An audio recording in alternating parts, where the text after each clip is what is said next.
Bahkan terlebih itu kami rindu untuk mendengarkan firman. Nyatakan kasih-Mu dan kuasa-Mu Tuhan melalui pemberitaan firman, supaya benar-benar kami boleh mendapatkan berkat-berkat ilahi di dalamnya. Kami dikuatkan, kami disembuhkan, kami diselamatkan. Terpujilah nama-Mu Bapa. Terima kasih berfirman-Lah bagi kami saat ini melalui hamba-Mu. Di dalam nama Tuhan Yesus Kristus kami sudah berdoa. Haleluya. Semua yang percaya berkata amin. Amin. Silakan duduk kembali.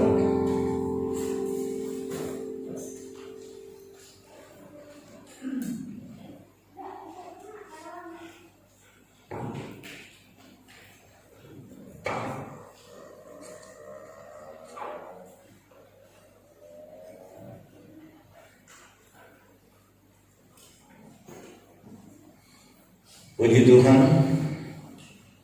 pada kesempatan yang indah ini, di mana Tuhan begitu baik bagi kita.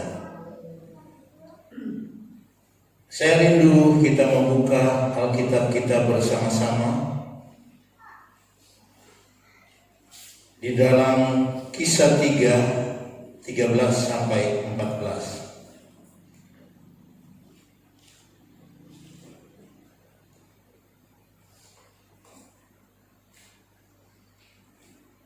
Kalau sudah dapat, kita bangkit berdiri untuk menghormati firman Tuhan.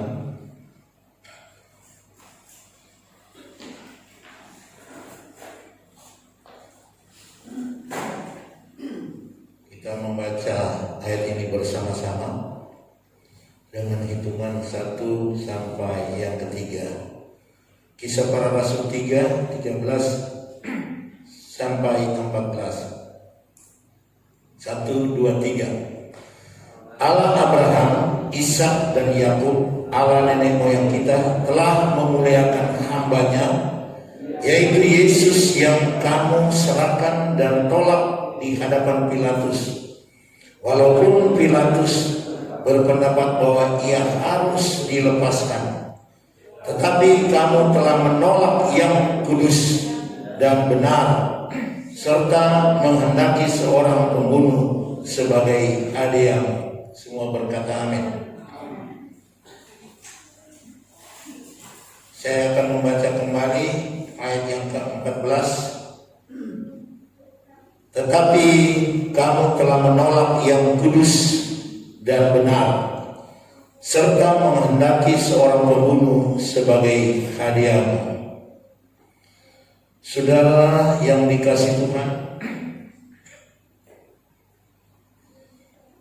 saya berikan topik, Yesus itu semata-mata suci, atau Yesus itu semata-mata yang kudus. Kalau kemarin kita sudah dengarkan bahwa keilahian Yesus yang muncul bersama-sama dalam pelayanan. Yang satu contoh, waktu mereka ada di danau, Yesus tertidur. Sudah dijelaskan di situ, waktu dia tertidur adalah tubuh manusianya yang bisa ngantuk dan lelah. Tetapi di saat gelombang,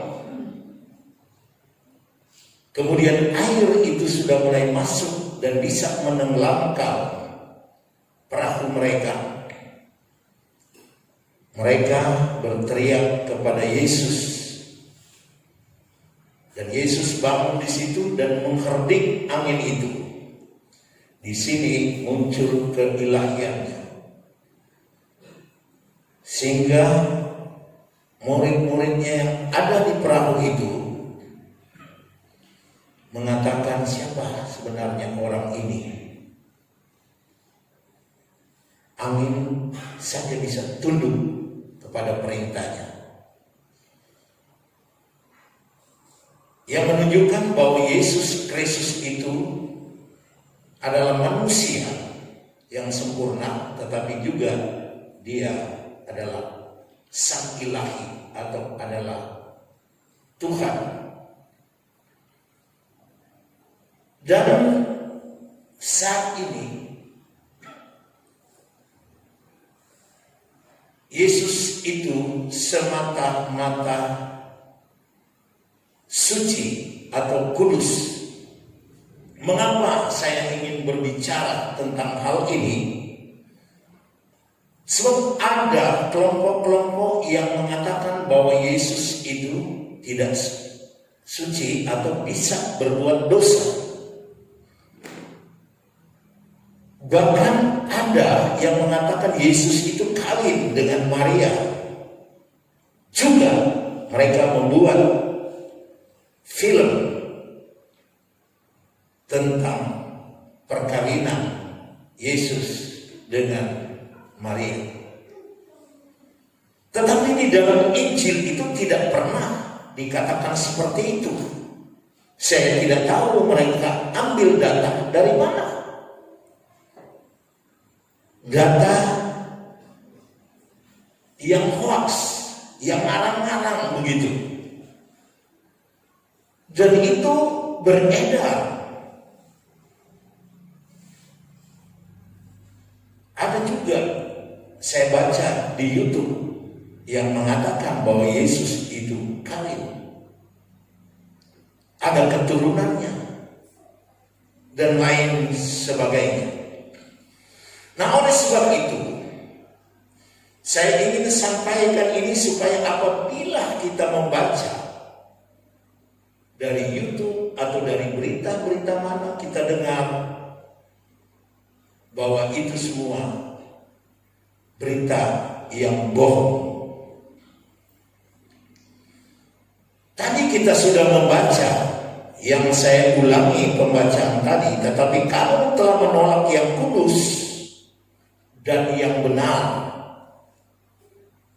Jadi orang-orang Israel telah menolak yang kudus dan benar, sehingga mereka hanya memilih pembunuh sebagai hadiahnya, yaitu Barabas. Jadi di sini saudara yang dikasih Tuhan, firman Tuhan mengatakan dia yang kudus. Bahkan ada kesaksian-kesaksian walaupun itu dari iblis. Waktu di Gadara, iblis itu mengatakan engkau yang kudus. Sebenarnya ada banyak ayat untuk hal ini, tapi untuk menyingkat waktu, saya memberikan satu ayat di sini untuk yang kudus itu. Sekarang ini kita ingin tahu apa arti kekudusan, apa arti kesucian. Tentu untuk mengetahui tentang kesucian dan kudus, kita harus melihat juga dari Perjanjian Lama, yang berarti suci, berarti lepas dari kenajisan jasmani juga. Saudara bisa membaca itu, saya akan bacakan Ulangan 23 ayat 14. Sebab Tuhan Allahmu berjalan dari tengah-tengah perkemahanmu untuk melepaskan engkau dan menyerahkan musuhmu kepadamu. Sebab itu haruslah perkemahanmu itu kudus, supaya jangan ia melihat sesuatu yang tidak senonoh di antaramu lalu berbalik daripadamu. Jadi Tuhan akan memberikan kemenangan kepada bangsa Israel, dan dia akan menyerahkan musuh dari bangsa Israel. Tetapi syaratnya, perkemahan atau tempat mereka berdiam, kalau sekarang mungkin udah tidak ada kemah seperti itu. kemudian berpindah-pindah terus umat Tuhan. Tetapi rumah kita itu harus kudus, supaya jangan dia melihat sesuatu yang tidak senonoh di antaramu lalu berbalik daripadamu. Tidak senonoh itu bisa perkataan, perbuatan, isi hati kita yang tidak senonoh. Nah, di saat itu Tuhan akan berbalik dari kehidupan kita. Kalau kita memiliki kenajisan jasmani, kenajisan jiwa kita, yaitu pikiran kita, perasaan kita, kehendak kita, semuanya itu tidak boleh ada di dalam rumah kita, tempat kita. Tuhan mau hadir di rumah kita. Tuhan itu kudus. Dia mau hadir di rumah kita, perkemahan kita. Kalau di dalam rumah itu tidak ada yang tidak senonoh. Tetapi kalau dia lihat hati kita, pikiran kita, perbuatan kita, kehendak kita yang tidak senonoh itu, dia akan berbalik. Artinya keselamatan hilang dalam kehidupan kita, kemenangan hilang, berkat-berkat akan sirna, terutama berkat rohani.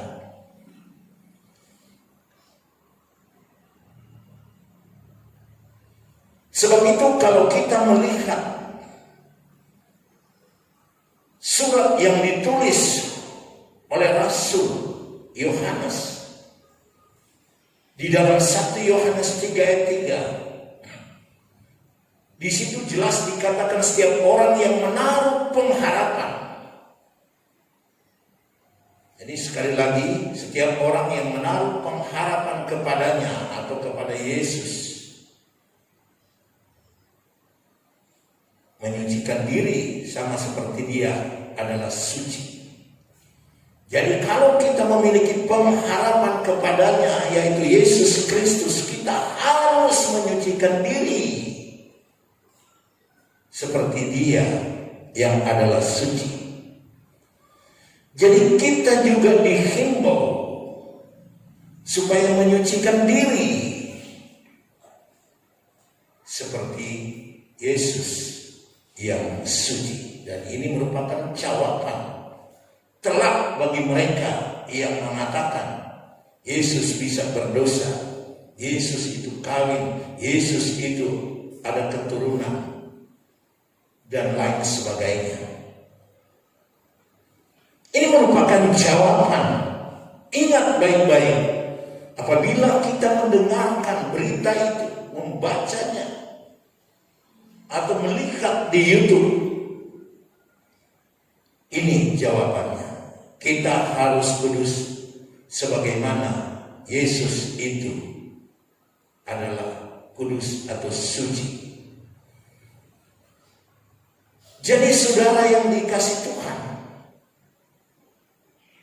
hidup kita, bahkan rumah Tuhan yang sebenarnya, yaitu tubuh kita.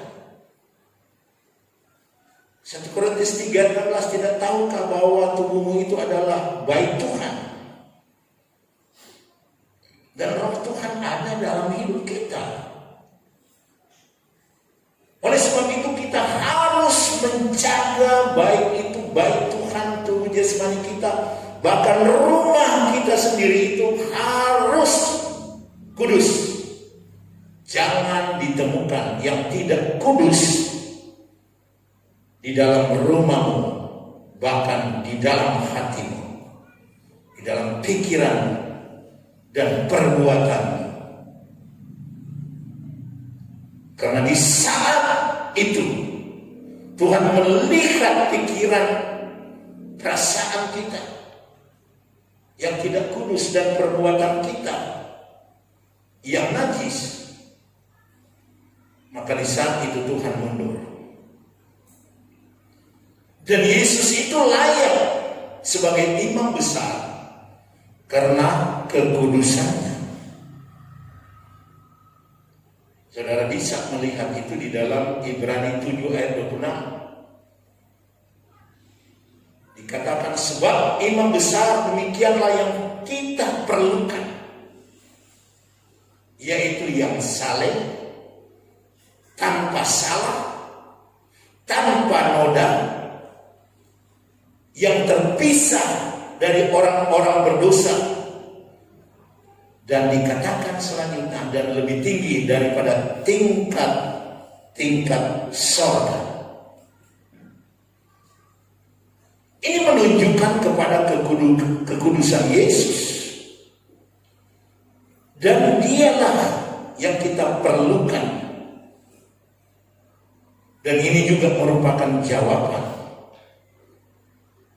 kepada mereka yang memberitakan Yesus Kristus itu bisa berdosa, Yesus Kristus itu kami, Yesus Kristus itu mempunyai keturunan. Bahkan mereka buat film tentang hal itu.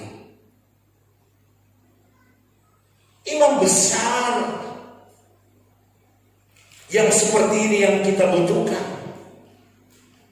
Dia saleh, tanpa salah, tanpa noda, terpisah dari orang-orang berdosa. Bahkan dia lebih tinggi dari tingkat sorga. Ini luar biasa bagi kita siapa Yesus itu. Kalau kita juga melihat yang menebus kita dengan darahnya yang tak bernoda juga. Jadi penebusan kita oleh Yesus Kristus dengan darah yang tidak bernoda. Saudara bisa lihat 1 Petrus 1 18 sampai 19. Sebab kamu tahu bahwa kamu telah ditebus dari cara hidupmu yang sia-sia, yang kamu warisi dari nenek moyangmu itu, bukan dengan barang yang fana, bukan pula dengan perak atau emas, melainkan dengan darah yang mahal, yaitu darah Kristus yang sama seperti darah anak domba yang tak bernoda dan tak bercacat. Ini sangat jelas kehidupan Kristus yang kudus itu, dan dialah yang layak menjadi imam besar, dan dialah yang layak oleh darahnya untuk menebus kita. Mengapa? Karena darah Kristus itu kudus, tidak bercacat, tidak bernoda. Dialah anak domba yang tak bernoda dan tak bercacat. Dialah Yesus Kristus yang tidak bernoda dan tak bercacat, yang artinya dia itu kudus dan layak untuk menghantar kita melalui darahnya, dan dia yang layak sebagai imam besar untuk menuntun kita di dalam kerajaan surga. Kemudian mungkin kita bertanya, bagaimana kesucian Kristus dinyatakan?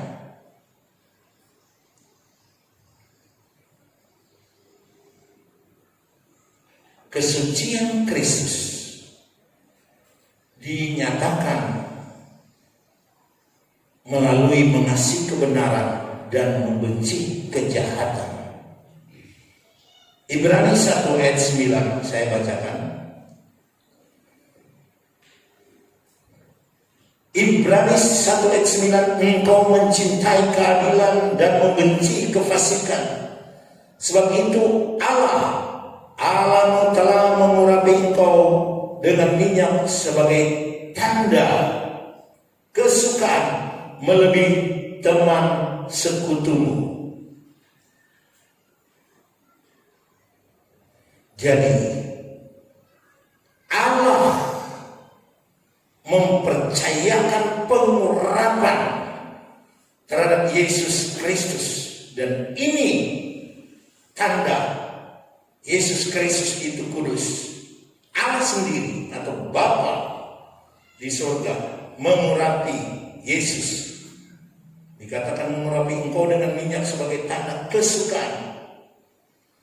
Kalau Bapa mengurapi dia dengan minyak tanda kesukaan,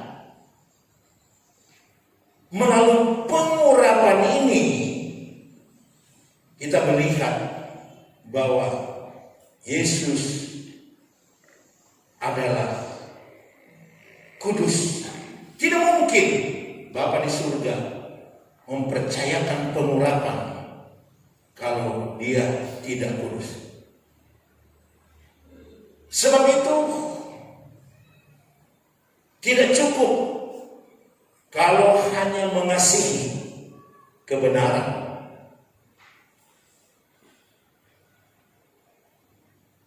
Kejahatan juga harus dibenci.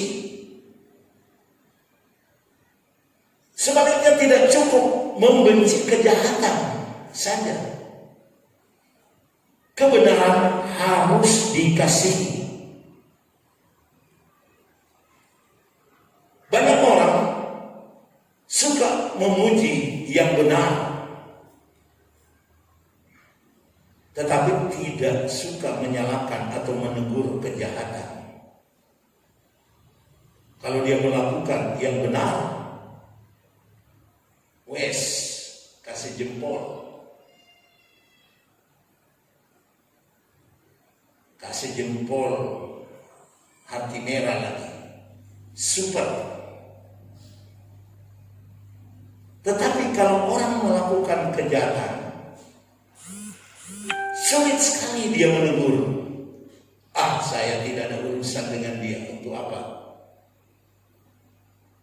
Mau terkait-kait dengan orang itu. Sebaliknya ada orang yang membenci dosa. Dia benci kalau orang berbuat dosa,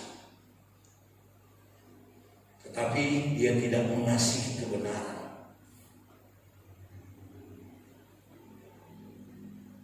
Dia benci dosa, tapi dia tidak mengasihi kebenaran. Dia cuek terhadap kebenaran. Dia mau hidup benar atau tidak, terserah dia. Sebab itu saudara yang dikasihi Tuhan,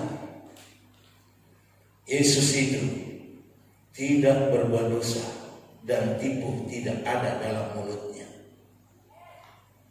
Dia melakukan kebenaran, dia membenci dosa. Sebab itu orang Israel, imam-imam, dia tegur dengan keras. Bahkan dia kata, hai ular biludak. Dia menegur dengan keras. Dia menyukai kebenaran dan membenci dosa, sebab itu dia menegur mereka.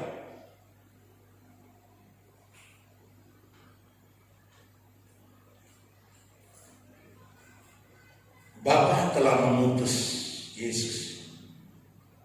Kemudian Bapa menyertai Yesus. Karena Yesus dia tidak akan biarkan begitu saja. Tetapi Yesus senantiasa berbuat apa yang berkenan kepadanya. Mencintai kebenaran. Yohanes 8 ayat 29. Saya bacakan.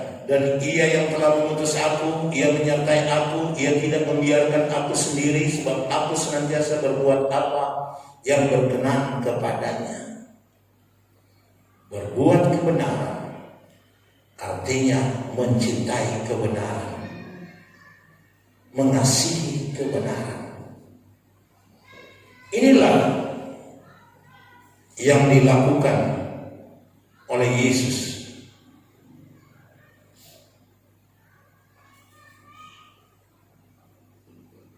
Sebab itu dia dikasihi oleh Bapa. Kita tahu perkataan itu. Bapa mengatakan itu waktu mereka ada di atas gunung. Kemudian turunlah awan menaungi Yesus, Elia dan Musa. Kemudian dari dalam awan itu terdengar suara yang berkata, inilah anak yang kukasihi, kepadanya aku berkenan.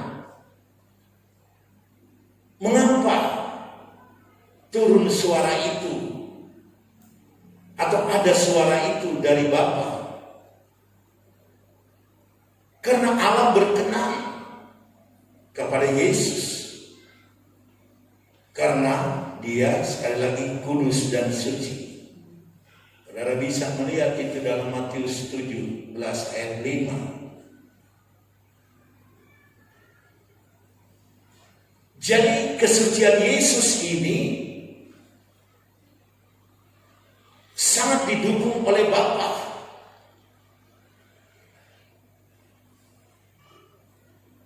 Karena itu dia dipercayakan untuk menebus dosa manusia.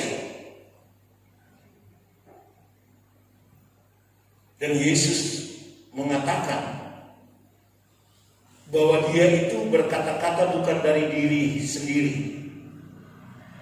Karena dia katakan, Bapa yang mengutus aku, dialah yang memerintahkan aku untuk mengatakan apa yang harus dia katakan atau dia sampaikan. Ketaatan, kecintaan akan kebenaran. Sebab itu dia menyampaikan sesuatu. Kalau dia ingin menegur, dia lihat salah, dia tegur. Dan dia mengasihi kita. Dan nyata kasihnya itu terwujud di atas kayu salib untuk menebus dosa saudara dan saya. Jadi kita lihat kesucian Yesus sekali lagi dinyatakan dalam perbuatannya, dan itu dinyatakan juga oleh Bapa di surga dan mempercayakan semua pekerjaannya yang dia lakukan, termasuk penebusan oleh darahnya yang kudus. Kiranya firman Tuhan ini dapat menolong kita, memberikan jawaban tentang hal-hal yang memojokkan orang Kristen dengan mengatakan bahwa Yesus Kristus bisa berdosa dan dia kawin dan mempunyai keturunan. Dan melalui firman Tuhan pada pagi hari ini kita dapat memberikan jawaban yang pasti tentang apa yang mereka sebut